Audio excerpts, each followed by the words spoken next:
I'm J.G. Michael, and this is Parallax Views.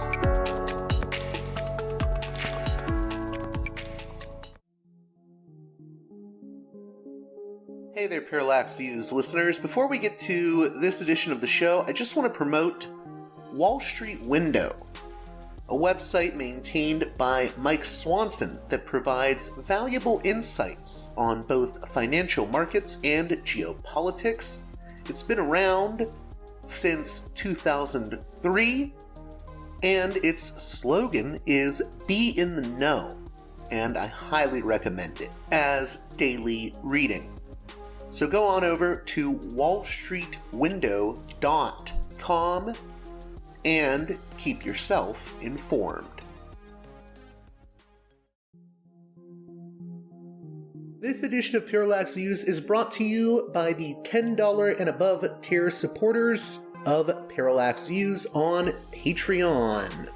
So, with that in mind, producers credit shoutouts to Gunnar, Mark, Alexander, Catherine, Tilo, Emilia, Jeff, John, Bert, Brian, Elliot, Michael, Brace, James, Nick, Mersham, Galen, Arlen, Bo, Christopher, Michael, Gigadelic Media, Chance, Chase, Dan, David H., Y. Kellerman, Saaded 13, Kathleen, David, Ava, Bob, The West Bank Robbery Podcast, Jamie, Enoch, Gary, Max, Ishtofer, James, Martin, Matthew Ho, Brian, Nobody, Thomas, and Dano. And now on to the show. Hey there, Parallax Views listeners. On this edition of the program, we've got a big interview with special guest, award-winning Israeli investigative reporter Meron Rappaport, an editor at Local Call and a contributor to 972 magazine. He was one of the people who helped break the big story last week about Israel's almost decade-long covert war against the ICC. That story broke in a collaborative effort between Local Call, 972 magazine, and The Guardian, and it has garnered a great deal of attention. So that's what we'll be discussing in the conversation to follow. We'll also talk at the beginning about the state of the free press in Israel, and at the end of the show, we'll talk about the Land for All movement that Meron helped co-found, which offers a confederation approach to solving the Israeli-Palestinian conflict. With that being said, let's get right to it with Meron Rappaport.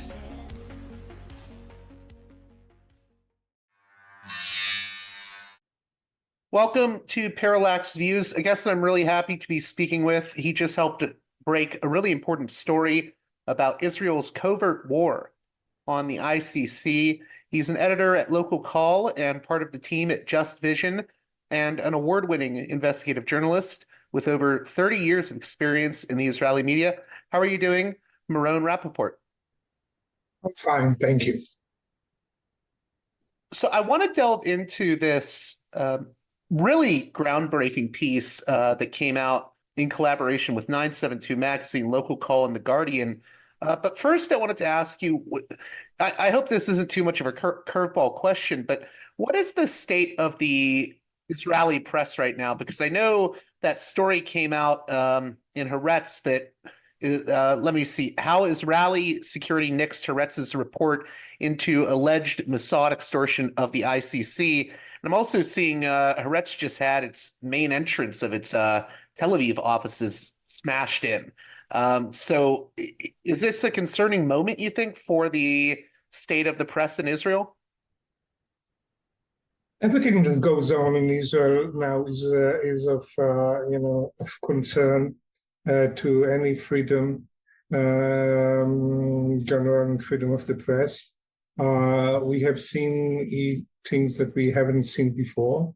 Just now, there's the Al Jazeera issue. Israel has shut down Al Jazeera and even tried to confiscate equipment of the AP, in which Al Jazeera used, as many other TV stations around the world.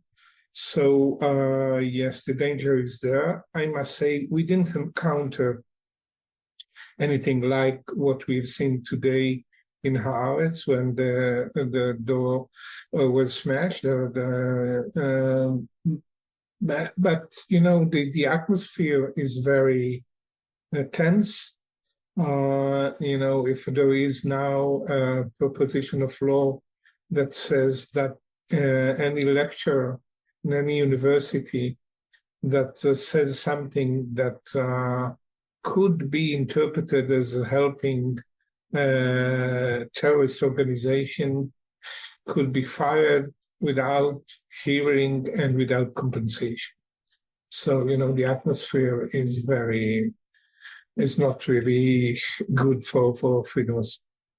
So then, with regards to this piece concerning Israel's covert war on the ICC, this is getting into some heavy-duty stuff, a 9-year surveillance operation. Let's just start with, what do we mean by covert war, Israel's covert war on the ICC? Maybe you can take us through it bit by bit. What happened is that on 2015, Palestine was accepted as a member of the ICC after it was accepted in the General Assembly as a state, General Assembly of the UN. And right after it was accepted in the ICC, it signed what called the Rome Statute, which is the basis for the ICC. It filed a complaint against Israel for alleged war crimes in West Bank and Gaza.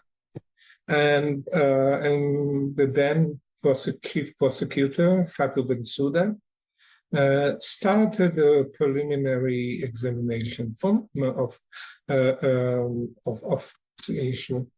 From this moment, from the beginning of this preliminary investigation, Israel, under the guidance of the then and present Prime Minister Benjamin Netanyahu, started a campaign which involved almost all the intelligence agencies, the military intelligence, A200, the famous A200 unit, the Mossad, the Shabak, all these agencies were drafted in order to fight the war against the ICC. This is a quote from people within the army, how it was described to them: a war, because the ICC, according to these sources, was depicted as an enemy. Complaining to the ICC, the Palestine has crossed the line, the red line, and this what this covert war included mainly is what we call, according to what is allowed to us for us to say, according to the censorship here, surveillance, a very close surveillance, let's say, of either the prosecutors themselves, Fatou Bensouda at her time, and then the prosecutor who replaced her today, Karim Khan. He replaced her in 2021. Officers of the court, and all the communication between the court and Palestinian human rights organization or Palestinian officials from the PA who gave the ICC documentation about these alleged war crimes all over these years. Part of this were related to settlement, which is a war crime according to could be interpreted as a war crime according to the Rome Statute, in part related to crimes committed by Israel in Gaza during her campaigns, its campaign in Gaza in 2014 and afterwards, and also acts done by Hamas, because from the moment that Palestine is a member of the ICC, Palestinian citizens, not actually citizen, but resident of the Palestinian Authority, could be also be indicted for war crimes. I want to hone in real quick. So this is managed, as you put it in the article, from the very top. I mean, we can't, we really have to point that out, I guess, because this goes to the top with Netanyahu having a very keen interest in the operation, and I guess even sending intelligence teams instructions and areas of interest regarding the monitoring. Can you speak more to that? Yes, we were told that Netanyahu was, what was one of the quotes, was obsessed with the information obtained in this surveillance. He was informed very tightly about all this information that was obtained through this surveillance, which was, of course, not legal in the sense of the ICC, because to surveil officers of the court is, of course, forbidden in ICC and in any court in the world. And he got the information directly. What was added to that, and this is something that we did this investigation, we am talking about local call and 972 MAG. We did this in cooperation with The Guardian about this almost 10 years surveillance project campaign. What The Guardian has found out is that as part of this surveillance effort, Yossi Cohen, the head of the Mossad at the time, and a very close ally of Netanyahu, and one who, in any case, the Mossad reports, the head of the Mossad reports directly to the prime minister. This is in the Israeli law. So it cannot be that he has done things without, how to see how he has done things without the direct approval of Netanyahu. So Yossi Cohen, according to The Guardian, led a campaign that was described as almost as threatening and trying even to blackmail the then prosecutor Bensouda. It involved private meeting with Bensouda. It involved surprising her even in meetings that she held with the then president of the Democratic Republic of Congo, Joseph Kabila, and telling her things like, you should help us if you want to take care of your own security and the security of your family. He called her on her private phone, and when she asked him, "How did you get my number?" he told her something like, "Did you forget what I am doing for a living?" These methods were later described by Tamir Pardo, the former head of the Mossad, who was before Cohen, as methods that belong to the Cosa Nostra. and not to Secret Service. According to the report in The Guardian, the Mossad also tried to get some embarrassing information about Bensouda's husband, and clear what use did they make with this information and how embarrassing it really was. It's not clear at all, but the fact that they looked for it and tried to circulate it among diplomatic circles in The Hague and in other places in the world just indicates how close to blackmail this whole process was.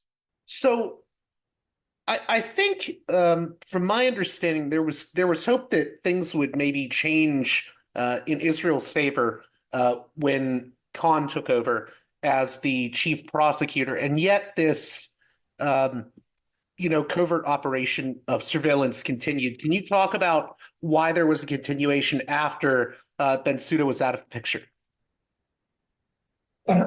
What happened is, first of all, again, we don't know if the pressure on Bensouda did made any profit to Israel. It must be said that there were some Israeli officials who claim that the fact that Bensouda delayed the decision to open a formal investigation, she delayed it by approaching the pre-trial court in the ICC, asking it if it had a jurisdiction over Palestine, over the occupied territories. This delayed the process in a year and a half.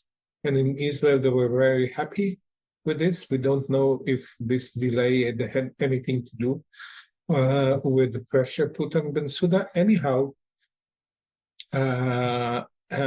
she, after the court decided that it has a jurisdiction in early 2021, right afterwards, Bensouda opened this formal investigation, and then she finished her tenure.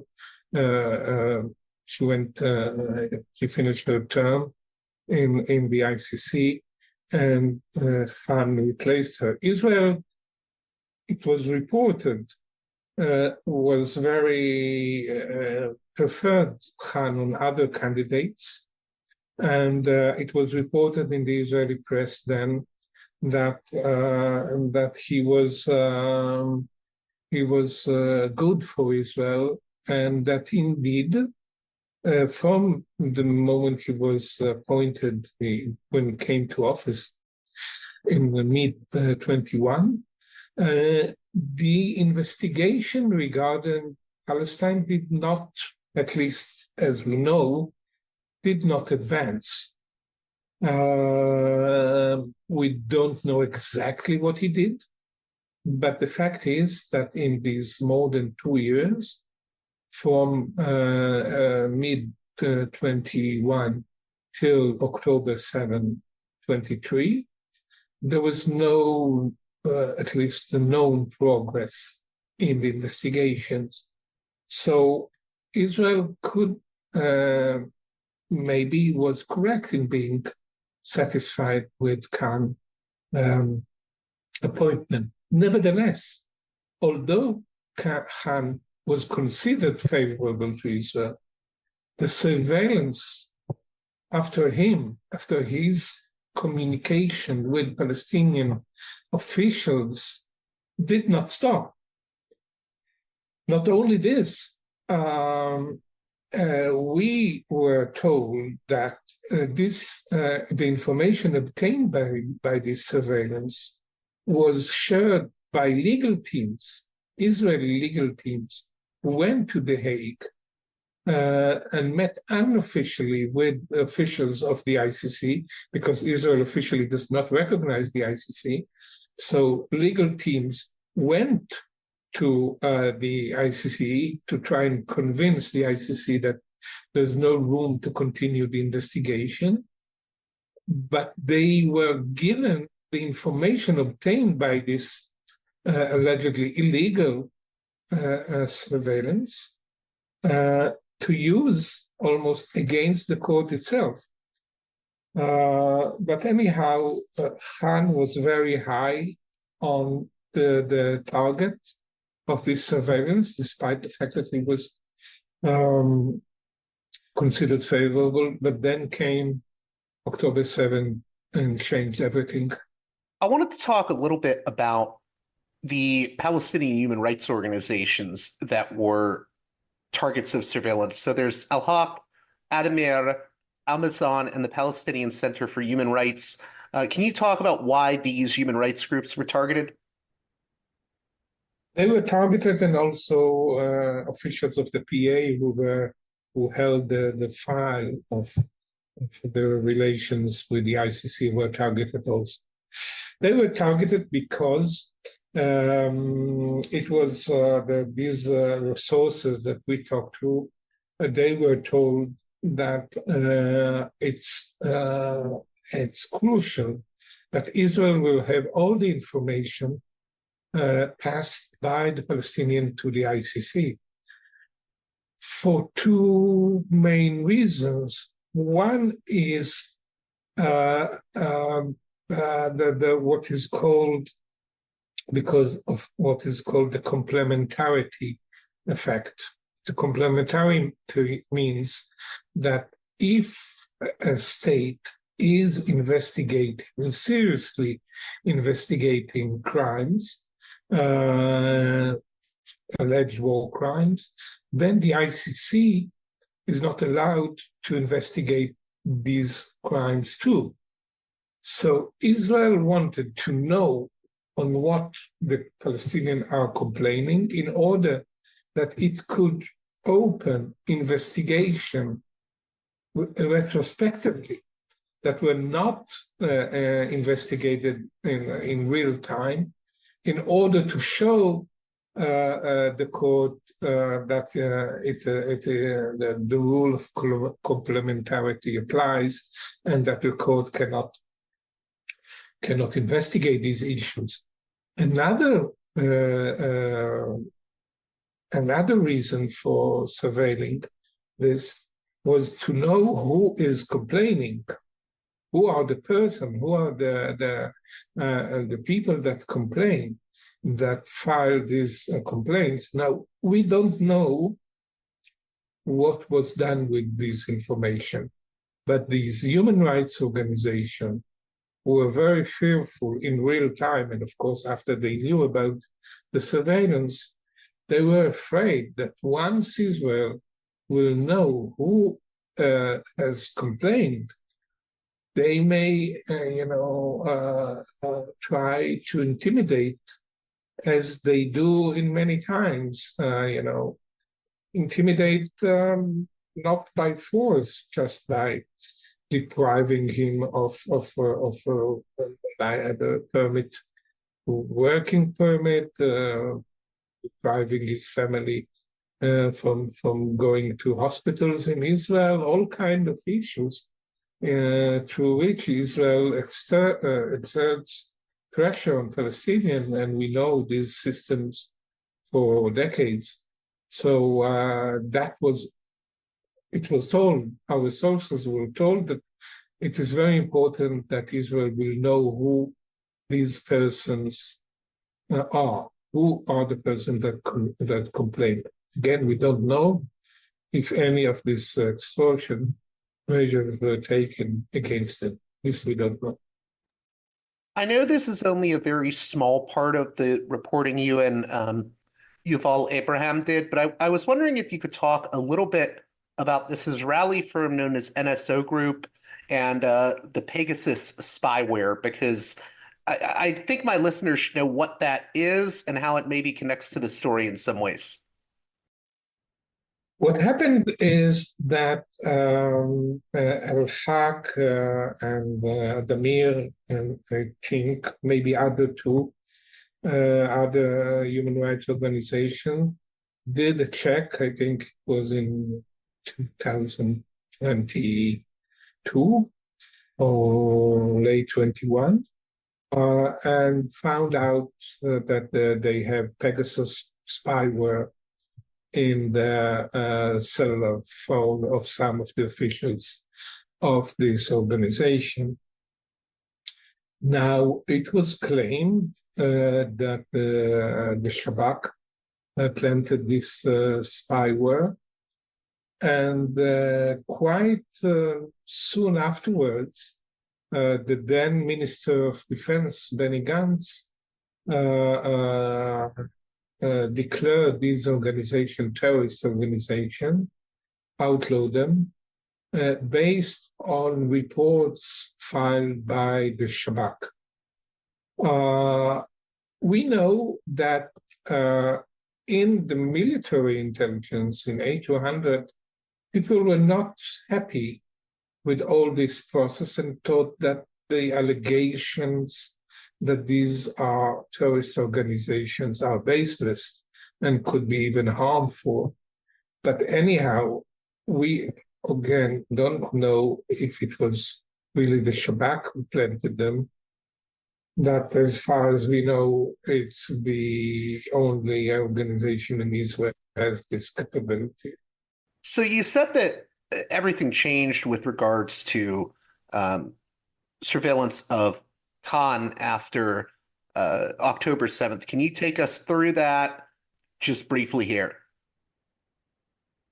What happened is that Khan came to, I think, Rafah first, and I think then to Israel on December 23, 2 months after the Hamas invasion, the Hamas deadly attack.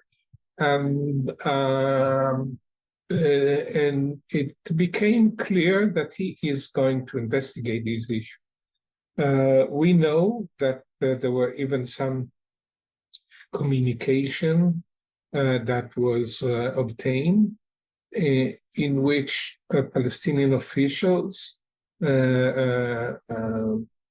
even scolded, let's say, Khan for they had the impression that he's not investigating Israeli alleged crime, but only Hamas, the Hamas attack. And they asked him to investigate the Palestinian issues, the crimes against Palestinians too. Anyhow, it was quite clear from remarks that he made at that period that he's going to investigate also alleged Israeli war crime. From that moment, the surveillance against him was upgraded, and at a certain point, Israel obtained communication between two Palestinian officials, high officials, in which it was said that Khan is going to issue arrest warrants against Israeli high officials, despite the strong pressures exerted by the US against him. And as we understand, that was the source of the appeared in Israeli press that Israel is afraid that Khan is going to issue a arrest warrant, which he actually did almost 3 weeks ago or 4 weeks ago. So Israel had the knowledge in advance that he's going to do it. But we have to say that our sources told us that Khan was very careful, maybe more than Bensouda was. And maybe, I don't know, the fact that he is British and not an African from the Gambia, as Fatou Bensouda, maybe it deterred Israel from doing what it tried to do to Bensouda. That's just my assumption, my guess. Could you repeat that real quick? You cut out there for a second. You said the reason. I think there is room to speculate that Israel was more prudent, or did not exerted the same pressure as it did on Bensouda, because Khan is a British citizen, and it was maybe easier for Israel to try to intimidate an African, and Bensouda is from the Gambia. Maybe, I don't know, that's a speculation.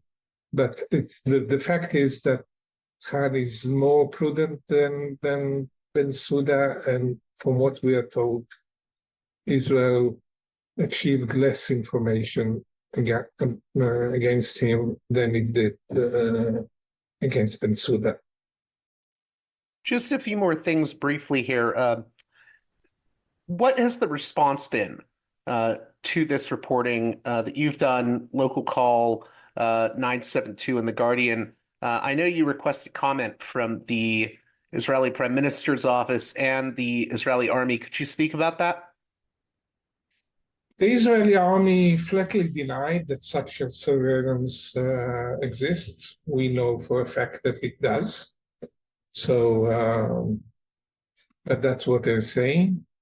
The Prime Minister's office was a little bit more vague. It said that this report is replete with false and unfounded allegations. It does not say that what parts of the claims are baseless and what part is not. So you can maybe think that some of it is not unbased. That was the official response. When the report came out, and it went the same day, the report that was solely by The Guardian on this intimidation campaign by Yossi Cohen against Bensouda, and the general 9 years covert war against the ICC, which was shared by us and The Guardian, it hit the press here in Israel. Internationally, of course, it was a big thing. Also, it was the headline for The Guardian for almost 24 hours, the headline. So it received a lot of coverage internationally. Even the White House responded, and other. But here in Israel, I think the part about Yossi Cohen was conceived as something embarrassing, that the head of the Mossad is doing such a thing in person, and that this is not only unethical, this is unprofessional, that he will do it himself, that he will meet himself and the prosecutor and intimidate her himself in person. And I think also the issue that Khan is also under surveillance was widely covered in Israel, because this is a hot issue, of course, after Khan issued the arrest warrants. And I think there were some remarks saying that Israel is crossing here a line, that it just ignores all the international rules and regulations. But at the same time, many said that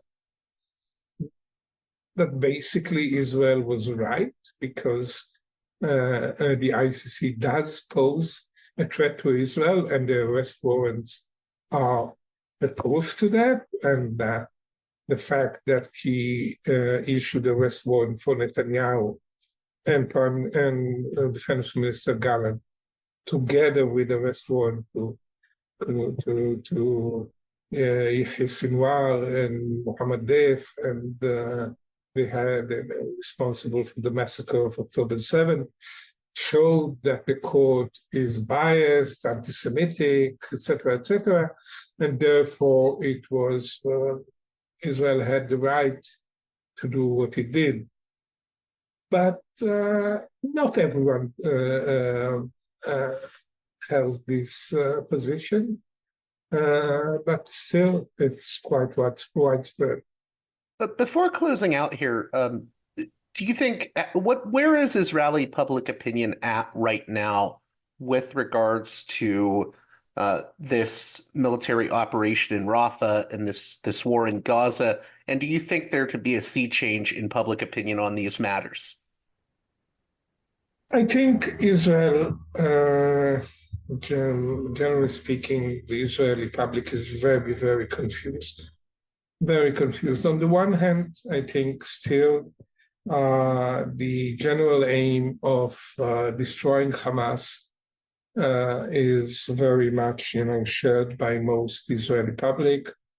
Even the notion that there are not really innocent people in Gaza, this notion is also quite widespread in Israel. October 7th, the way Palestinians in Gaza celebrated the massacre is conceived in Israel by many in Israel as a proof that everyone in Gaza is with this horrible massacre.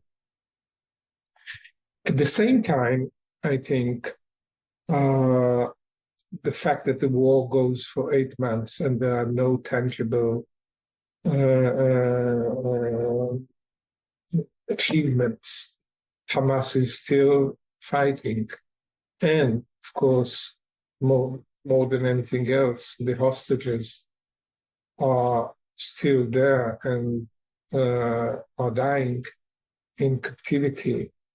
I think makes many Israelis, I think at least half of the Israelis, there are different polls, but I think it's fair to say that at least half or maybe more think that it's time to finish the war, get back the hostages, and release Palestinian prisoners. And later we will see what to do with Gaza. But at the moment, the war in Gaza should be stopped because it's going nowhere. Israeli soldiers are being killed. Israel lost almost more than 650 soldiers in this war so far. So I think there is a general atmosphere saying let's finish, but still there are elements.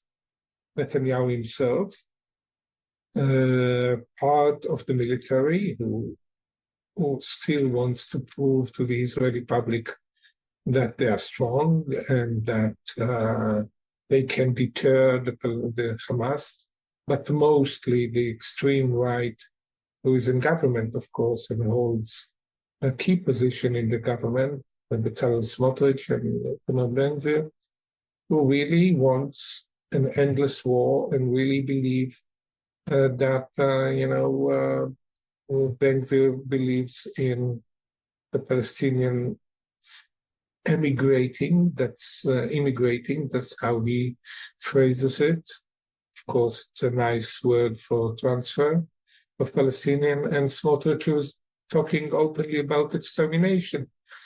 and they see in their they envision a situation in which Israel is reoccupying the whole of Gaza Strip, emptying it from Palestinians, and rebuilding the settlements there. So it's a combination of Netanyahu wants to stay in power and want to prolong the war because they understand that once the war is over, his rule may be over.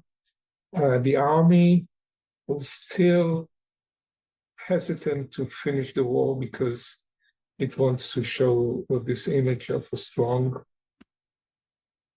and above all, this extreme right who want an endless and almost extermination war in Gaza.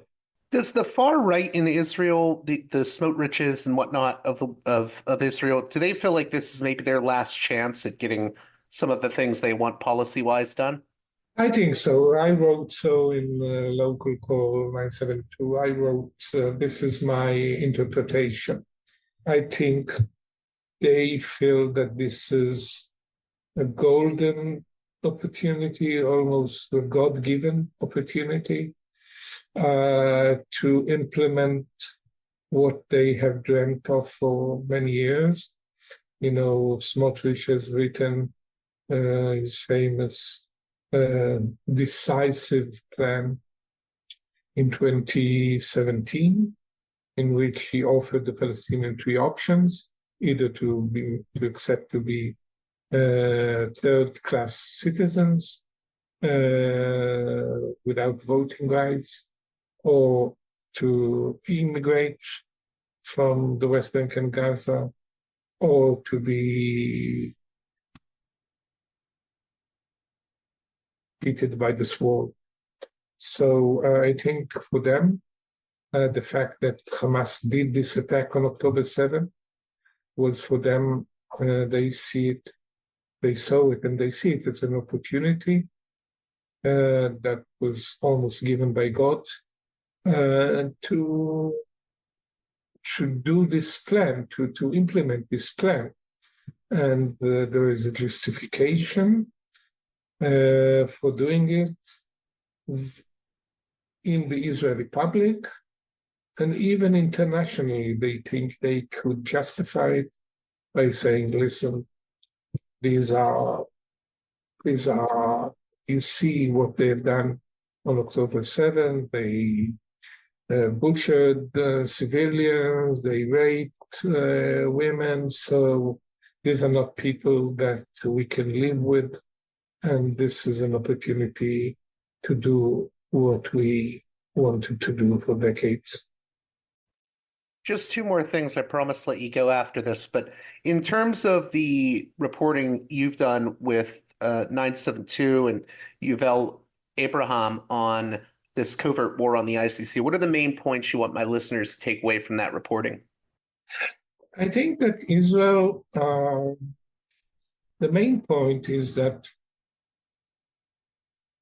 instead of dealing in an open way with the crimes that it is being accused of committing, Israel, instead of investigating them and trying not to do them, Israel, instead of that, went to a highly expensive, complicated, and illegal war just to prevent an organ, a legal organ, to investigate it.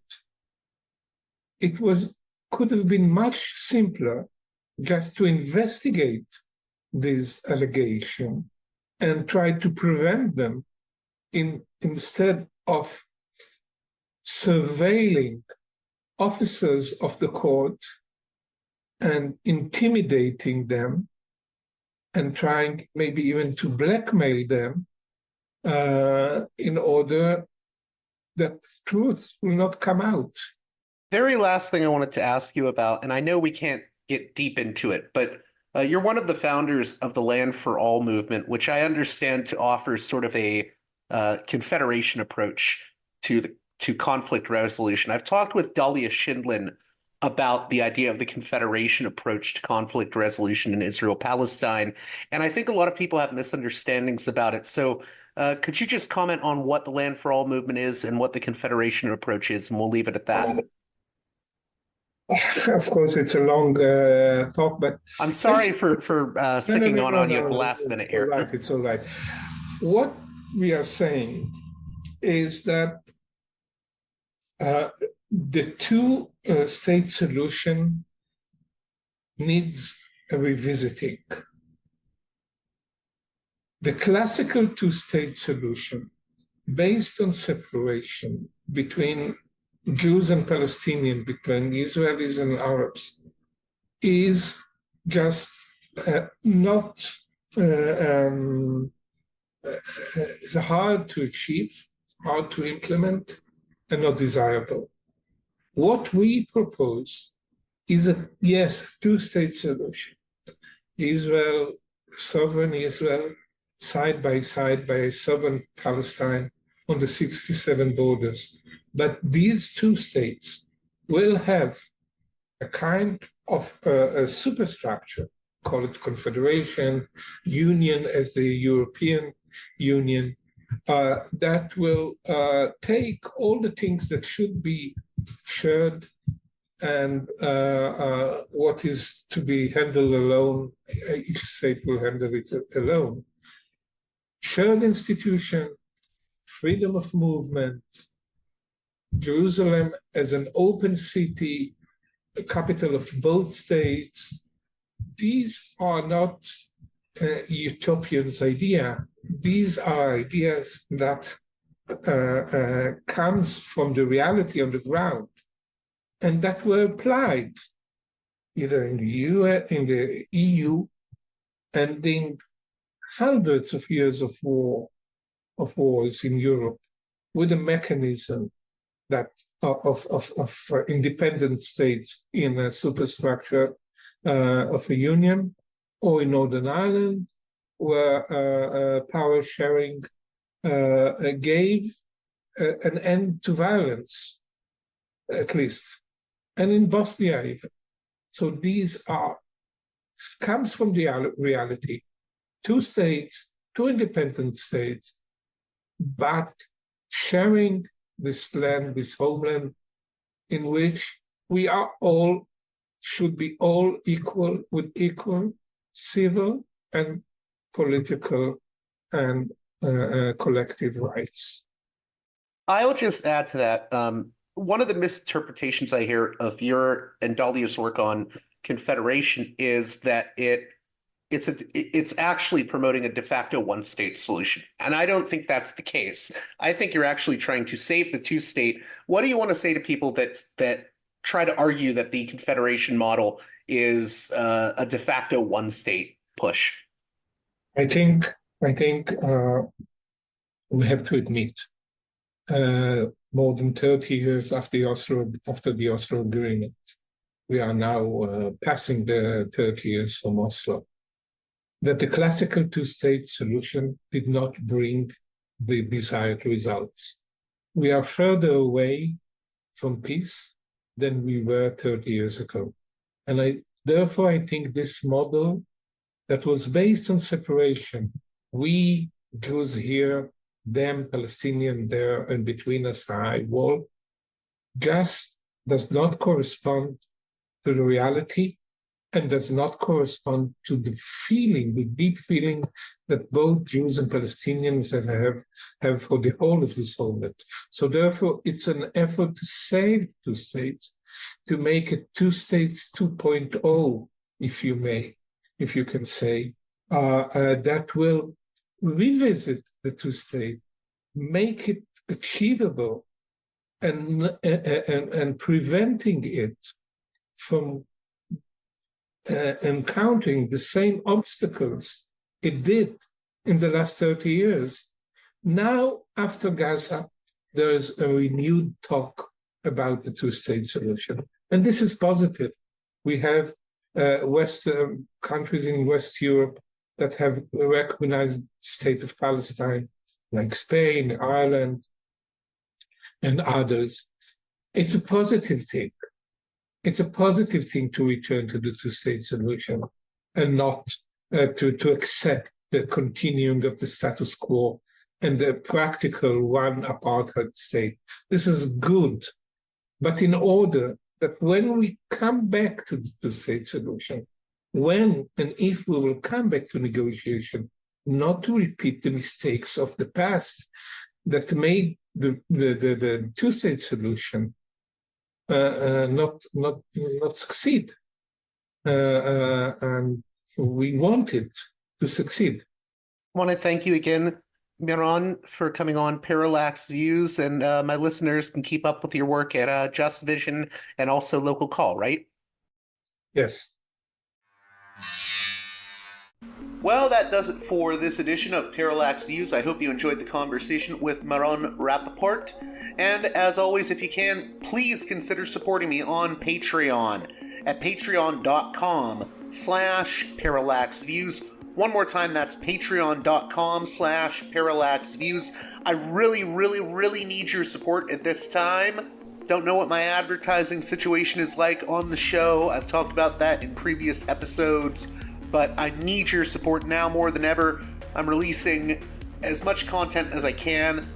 Sometimes I'm releasing more content, sometimes less, but I'm always trying to get at least, 4 to 5, usually more shows out a month. So I really could use your help, and if you can, just make a donation at patreon.com/parallaxviews, or you can contact me by email at parallaxviewspod@protonmail.com if you'd like to send me a PayPal donation, or we can work something else out if you want to donate another way. Thank you so much for listening to this edition of the program, and with that being said, until next time, you've been listening to Parallax Views with Parallax Views to Parallax Views with Parallax Views. The way out is not simply to say, don't do it, just to prohibit. If nothing else, if we don't do it, others will be doing it like crazy. So, we have to confront the problem. But no, basically, I know of the great anxieties, problems, new forms of control, but it's also new forms of freedom. This is why I always emphasize that internet and all this new digital stuff, it's a very ambiguous phenomenon, but it's the field of struggle. New forms of enslavement, but at the same time, new incredible forms of freedom. We have to accept the fight with no nostalgia for old, allegedly more authentic communities or whatever. I'm not afraid. I'm not afraid.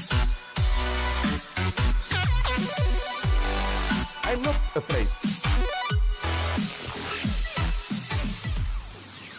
I'm not afraid.